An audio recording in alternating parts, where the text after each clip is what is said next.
Bonjour à toutes et tous, c'est Céline, kinésithérapeute près de Lille. Bienvenue dans ce nouvel épisode de Kinécast de la Fédé, de la communauté dynamique et innovante des kinésithérapeutes. Chaque semaine, vous découvrirez les témoignages, les conseils et les astuces de kinés passionnés et engagés sur des sujets qui vous interpellent dans votre pratique et aussi sur l'actualité. Ensemble et avec la Fédé, bougeons les lignes de la kinésithérapie. Bonne écoute! La Médicale, un réseau expert d'agents généraux pour accompagner les masseurs kinésithérapeutes dans leurs besoins professionnels et privés. La Médicale accompagne près d'un masseur kinésithérapeute sur 3 en France. Rassurant, non ? Des assurances adaptées aux besoins des masseurs kinésithérapeutes, tant professionnels que privés. Bonjour à toutes, bonjour à tous, bienvenue dans ce nouvel épisode de Kinécast. Quand on est étudiant en kiné, on pense à la clinique, au partiel, au stage, mais ce qu'il se passe juste après, on y pense parfois un peu moins. L'installation, le choix du lieu d'exercice ou tout simplement la découverte du monde professionnel. À Marseille, plusieurs initiatives accompagnent les étudiants pour mieux les préparer à leur avenir professionnel. Et derrière ces actions, il y a des pros engagés à l'écoute des jeunes qui veulent faire bouger les lignes. C'est le cas de Félix Faber, kinésithérapeute à Marseille, président de la FFMKR 13, très investi auprès des étudiants et des jeunes diplômés. Il est avec nous aujourd'hui pour parler de ses projets, du lien entre l'école et le terrain et de tout ce qui peut aider à bien démarrer dans le métier.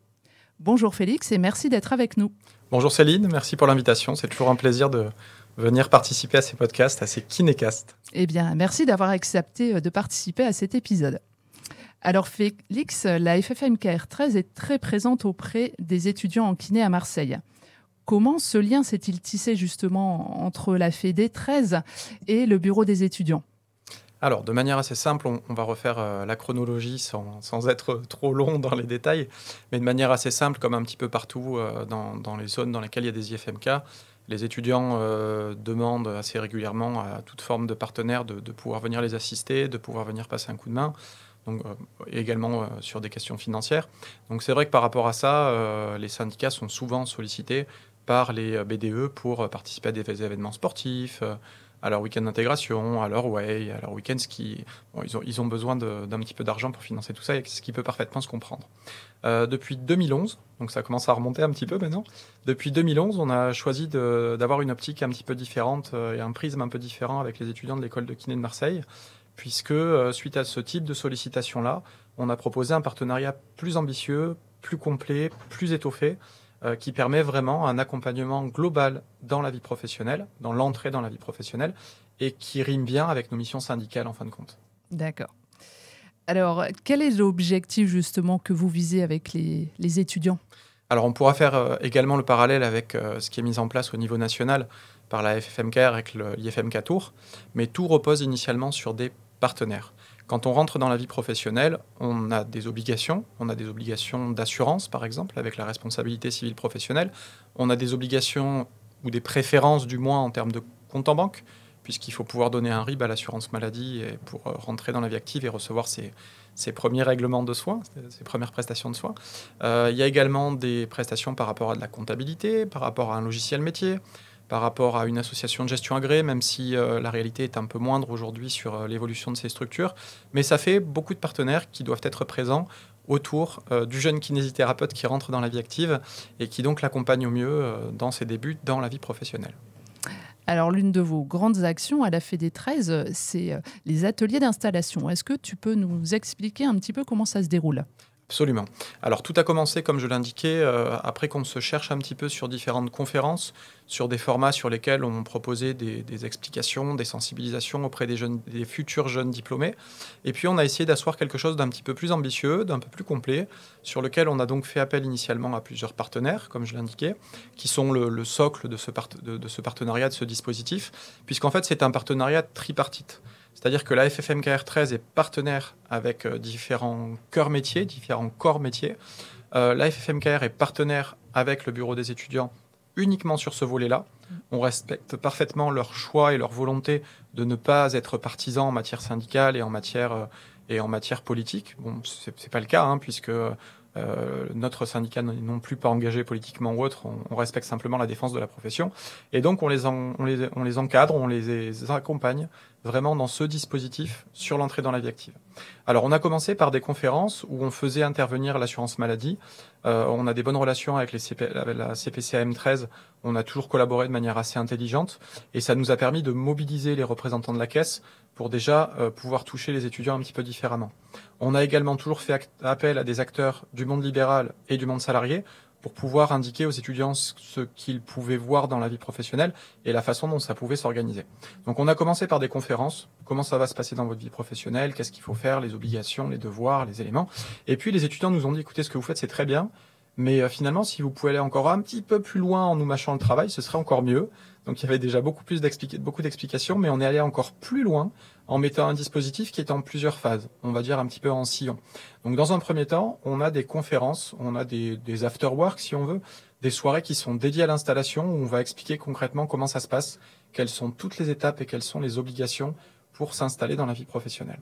Ensuite, on va avoir une dernière réunion qui est encore plus focalisée sur les dispositions et les obligations réglementaires et légales. Et après ça, on va avoir un atelier d'installation. L'atelier d'installation, il se fait en petits groupes. Il y a un représentant du syndicat qui va parler de la vie professionnelle. Et il y a des partenaires sur les différents corps métiers que j'ai indiqués, donc de l'assurance, de la comptabilité, du logiciel métier, de la banque, qui vont venir donner toutes les démarches, toutes les explications au niveau des étudiants. Une fois qu'ils sortent de cet atelier d'installation, les étudiants ont toutes les cartes en main pour se lancer dans la vie professionnelle. Et pour ceux qui veulent qu'on leur mâche encore un petit peu plus le travail, ils peuvent prendre des rendez-vous avec nos partenaires, avec les comptables et avec les assureurs. Et à ce moment-là, ce partenaire-là va jusqu'à leur faire leur bulletin d'inscription, enfin leur démarche d'inscription au niveau du Conseil de l'ordre. Et donc, ils le remplissent pendant un rendez-vous dédié. Et l'étudiant sort de là en pouvant démarrer dans la vie professionnelle avec toutes les démarches administratives qui sont remplies. Est-ce que tu peux donner des exemples de questionnements, d'interrogations, d'inquiétudes que peuvent avoir les futurs diplômés pour débuter leur profession? Alors, la première réalité, elle est économique. C'est vrai que quand on arrive dans la vie professionnelle, souvent en remplacement estival, où on va souvent remplacer deux confrères sur des emplois du temps et des agendas qui sont assez variables l'été, mais parfois avec des gros volumes, on se retrouve en tant qu'étudiant dans une forme de précarité avec très vite une manne financière assez importante qui arrive et qu'on ne sait pas forcément comment gérer. Donc les étudiants, souvent, ils travaillent beaucoup, ils partent en vacances, ils gagnent un petit peu d'argent, donc ils commencent à le dépenser, ils réfléchissent pas trop, et puis il y a les premières régularisations qui arrivent, et là ils se disent « Oups, j'ai pas mis assez d'argent de côté, comment j'aurais dû faire ?» Donc la première préoccupation, c'est comment je gère mes finances, combien je dois mettre de côté concrètement tous les mois, combien je vais cotiser, combien ça va me coûter, quel est le rapport entre ce que je gagne et ce que je vais devoir payer, et quel régime je choisis. Est-ce que sur la première année, je reste en micro BNC ? Est-ce que je passe directement en BNC ? Est-ce que je veux monter une société en fonction de mon projet professionnel ? Tout ça, c'est des questions qui sont assez prégnantes. Il y a les questions assurantielles qui sont présentes aussi. Et on a eu la chance, avec notre partenaire bancaire au niveau de la FFMKR 13, d'aller encore un petit peu plus loin que ça. C'est que quand vous rentrez dans la vie professionnelle, vous n'avez pas encore de compte professionnel. Donc vous devez vous donner un RIB qui correspond en général à un compte personnel. Alors même si on n'a pas d'obligation d'avoir un compte professionnel dédié estampillé, on doit quand même aujourd'hui pouvoir faire apparaître entreprise individuelle sur ses comptes en banque. Et la problématique, c'est qu'on doit refaire les démarches souvent 2 fois. Là, on a un partenaire qui a accepté de casser un petit peu les lignes pour nous, c'est-à-dire qu'il crée un compte professionnel qui est gratuit à vie, avant que l'étudiant ne rentre dans la vie professionnelle, avant qu'il ne soit diplômé. Donc ça se fait vraiment juste en parallèle sur cette transition-là. Il sait qu'il a son diplôme, mais il n'a pas encore le diplôme, il n'a pas encore pu s'enregistrer et donc s'immatriculer, mais il a déjà son compte professionnel. Donc ça évite qu'il refasse les démarches plusieurs fois. Ça a été très apprécié. Et puis ensuite, il y a les questions pour les plus entreprenants qui veulent s'installer directement. Quel logiciel métier je prends ? Comment je gère ma comptabilité ? Est-ce que je fais appel à un expert comptable ? Est-ce que je fais appel à une AGA ? Est-ce que je prends les deux ? Comment je m'organise ? Est-ce que je réfléchis tout de suite à différents produits d'épargne ? Parce que c'est important aussi, quand je commence à gagner de l'argent, de me dire comment je l'utilise, comment je l'exploite, comment je l'investis, et déjà réfléchir à ces questions-là. Alors, ça fait combien d'années que vous avez débuté ces ateliers d'installation? Donc la première génération était en 2011. Très vite, on a vraiment professionnalisé tout ça, on a vraiment apporté beaucoup plus de services. Et le dispositif évolue forcément, avec l'air du temps, avec les demandes et les réalités terrain. Mais depuis 2012 à 2013, on est vraiment dans un dispositif assez identique maintenant. Donc je présume que vous avez déjà eu des retours justement, on va plus dire de jeunes diplômés, mais voilà, qu'en disent justement des kinésithérapeutes qui ont pu bénéficier justement de ces ateliers? Alors, on va nous dire qu'à Marseille, on voit tout en grand, mais donc, comme dirait mon prédécesseur Robert Traversa, mais dans la réalité terrain, c'est que Marseille est le plus gros IFMK de France, qu'aujourd'hui, on a des promotions qui vont jusqu'à 180 étudiants. Donc ça fait beaucoup de monde. Et aujourd'hui, dans le dispositif, on a pu accompagner à peu près 1200 étudiants, dont plus de 900 qui sont passés dans les entretiens individuels avec nos partenaires. Et donc forcément, il y a une satisfaction qui est énorme, parce que c'est un gain de temps colossal. C'est un démarrage dans la vie professionnelle qui est ultra rapide, puisque le dossier est prêt dès que toutes les pièces sont fournies. Et ce sont les étudiants qui passent par le dispositif qui sont vraiment les premiers à pouvoir commencer dans la vie professionnelle. Les dossiers sont remplis par des personnes qui ont des habitudes au niveau administratif. Donc il n'y a pas d'aller-retour qui se mettent en place, il n'y a pas de perte de temps. Donc c'est vraiment un dispositif gagnant-gagnant qui fait gagner beaucoup de temps dans l'entrée dans la vie active et qui permet d'être tout de suite dans les clous et d'être bien accompagné. Alors vous organisez aussi un autre événement à Marseille, c'est Kiné Expo. Est-ce que tu peux nous expliquer ce que c'est? Alors, Kinexpo, je vais essayer de faire le lien avec le monde étudiant aussi. Kinexpo, c'est né d'un pari un petit peu fou. Ça faisait quelques années qu'on se disait ça manque un peu d'un événement professionnel, d'un salon professionnel dans le Sud. Pendant un moment, on avait eu un Rééduca sur Lyon. Je crois qu'il n'y a eu qu'une édition. Mais donc, il y avait vraiment cet événement-là qui manquait.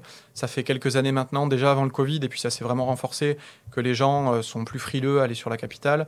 Déjà parce que ça coûte cher. Le déplacement en train, c'est quand même pas donné. Les hébergements parisiens ont flambé. Ça coûte une fortune de pouvoir se loger à Paris. Et donc, il y a quand même de moins en moins de gens qui montent. Donc, par rapport à ça, on s'est dit qu'un salon professionnel dans le Sud, c'était pas une mauvaise idée. Ça a tergiversé plusieurs années. Et puis, en septembre, fin août de l'année dernière, le conseil d'administration a voté pour l'organisation d'un premier Kinexpo sur la fin d'année. C'était un challenge absolument dingue d'organiser un salon professionnel en 3 mois. On avait quelques antécédents puisqu'on organisait depuis longtemps des conférences avec l'assurance maladie qu'on a appelé le rendez-vous des kinés, qui en était déjà au troisième épisode et sur lequel on réunit en général 150 à 200 kinés qui viennent sur ces soirées-là. Donc on avait déjà un petit peu de matière. Bien entendu, il y a des partenaires qui sont présents. Mais de là à passer sur un salon professionnel, sur une journée avec des conférences et la conférence de l'assurance maladie en clôture, c'était quand même un autre challenge. Donc c'est parti comme ça. Et puis on a fait appel à une personne extérieure quand même, qui est professionnelle en matière d'événementiel et d'organisation d'événements, qui nous a filé un bon coup de main parce que sinon, c'eût été vraiment très compliqué déjà avec l'investissement qu'on y a mis. On reste, c'est pas notre domaine professionnel, donc on reste des amateurs dans ce secteur-là. Et d'avoir cet accompagnement-là, ça a été vraiment important. Et on a eu également, bien entendu, Philippe Escandel, chargé de développement et de syndicalisation au niveau national, qui nous a bien aidé et bien épaulé sur cette organisation. Je refais le lien avec le monde étudiant. Alors déjà, le point qui était intéressant, c'est que, comme tu le sais peut-être, les étudiants peuvent valider des unités d'enseignement de certaines UE, justement, des points, des crédits de certaines UE, en participant et en organisant des événements. Donc déjà, ça nous a permis d'avoir des étudiants qui nous aidaient à organiser la journée, qui étaient présents sur toutes les tâches logistiques la veille de l'événement et le jour de l'événement. On a également des étudiants qui étaient extrêmement intéressés par participer aux conférences. Alors, des étudiants de dernière année qui participaient à des conférences très ciblées vie professionnelle, mais également des conférences plus ciblées scientifiques ou plus ciblées activités professionnelles à part entière, avec des champs de compétences et des spécificités, notamment sur les réseaux qu'on a, le réseau du sein, le réseau périnéo. Il y avait des CPTS qui étaient présentes aussi. Donc tout ça, ça a forcément intéressé les étudiants qui sont venus en masse à l'événement. Ils étaient bien plus nombreux que ce qu'on avait de place pour participer à la logistique et ils sont nombreux aussi à avoir participé à l'événement. D'avoir des étudiants qui viennent sur un salon pro en toute proximité, à quelques kilomètres de l'école, puisque L'événement a lieu au Stade Vélodrome. Ça a permis d'avoir également un lien direct avec le monde professionnel. Quand on est étudiant et qu'on a l'opportunité d'aller sur un salon où on peut échanger avec des distributeurs de matériel, avec des créateurs, avec des concepteurs, avec des réseaux professionnels, avec des structures d'exercice coordonnées, bah forcément sur une journée, on prend plein de compétences d'un coup, on a plein d'éléments qui viennent nous ouvrir les yeux, qui viennent nous ouvrir des voies nouvelles. Et ça, c'était quand même vraiment très intéressant pour eux. Est-ce que vous réitérez l'événement pour cette année 2025 ? On réitère, bien entendu, avec grand plaisir. Donc sur le Kinexpo, on a quand même eu un soutien important de la FMKR nationale. C'est la raison pour laquelle il y a eu le deuxième Kinexpo officiel était à Toulouse au mois de juin. Là. Donc ça a été une belle réussite également sur Toulouse, organisée intégralement par la FMKR et par les équipes locales. Et donc pour ce qui est du Kinexpo Marseille, on le réitère cette année. Alors la date dépend du calendrier de Ligue 1, ce qui est un petit peu particulier, mais quand on fait ça dans un stade de foot, forcément, ça fait partie des contraintes. Donc à ce jour, à l'enregistrement, on n'a pas encore la date exacte, qui oscillera entre 2 week-ends, mais absolument, on réitère en voyant les choses encore un petit peu plus grandes. On a agrandi, on n'a pas agrandi le Vélodrome, mais on a pris un autre espace pour avoir un petit peu plus de place. On prévoit également plus de présence en termes de conférences. Et en anticipant la communication et en la prévoyant en amont, on aura forcément une affluence qui sera également plus importante que l'année dernière, même si elle était déjà très satisfaisante pour une première. Est-ce que vous avez un thème principal justement pour cette année 2025 ou c'est à l'image de 2024 ? On reste dans un salon professionnel qu'on n'oriente volontairement pas, parce que le problème du prisme, c'est aussi le problème de perdre du monde en route. Donc on va rester très stand professionnel, exposition professionnelle, de tout. Hein. Il y a du tout petit matériel jusqu'à de la très grosse technologie, avec des budgets qui vont de quelques euros jusqu'à plusieurs dizaines de milliers d'euros. Ça permet aux kinésithérapeutes de la région d'avoir vraiment une vision du marché, de réfléchir à de nouvelles pistes d'équipement de leur cabinet, que ce soit pour de la prise en charge, que ce soit pourquoi pas pour des soins en nomenclature ou également de la diversification d'activités professionnelles. Et on aura tout au long de la journée des conférences professionnelles également. La nouvelle par contre, c'est qu'on fait ça sur 2 jours. On fait ça sur un vendredi après-midi et sur un samedi. On conserve la conférence avec l'assurance maladie le vendredi soir. Et puis ça nous permettra d'avoir une petite soirée conviviale sur les jolis salons du stade de Vélodrome au-dessus de la pelouse. Alors on voit, voilà, la Fédé est très dynamique, a plein d'idées. Est-ce que justement, il y a encore des idées qui émergent, des projets voilà, qui sont encore écrits et qui pourraient se concrétiser ? Alors, mon rôle également en tant que président du 13, c'est d'être un garde-fou, parce qu'on a la chance d'avoir un conseil d'administration qui est très jeune. Ce partenariat avec le bureau des étudiants fait qu'on a des liens privilégiés avec les différentes générations, les différentes corpos, et puis ils voient rapidement comment on travaille, ce qu'on met en place. Donc c'est vrai que quand on a des étudiants qui sont déjà engagés, puisque déjà dans une structure associative, hein, ça reste un syndicat également, mais le bureau des étudiants est plutôt vu comme une association, on est déjà engagé, on est déjà investi. Donc quand on voit ces futurs pairs professionnels très investis dans la profession avec le fonctionnement qu'on a, un fonctionnement démocratique ascendant pour le rappeler, hein, c'est le syndicat départemental qui va voter, qui va accepter la ligne politique du national. C'est une structuration qui est unique dans la profession. Et par rapport à ça, ça les motive vraiment parce que ça ressemble un petit peu à ce qu'ils connaissent également au niveau de la FNEC, de la Fédé nationale des étudiants kinés, où chaque association départementale adhère à ce syndicat national. Donc le fait de revoir une structuration à peu près identique et puis surtout de voir le dynamisme qu'on a au niveau des Bouches-du-Rhône, avec beaucoup d'événements toute l'année, avec beaucoup d'accompagnement, avec une disponibilité vraiment très importante de notre conseil d'administration, bah, ça motive et ça donne envie de bouger.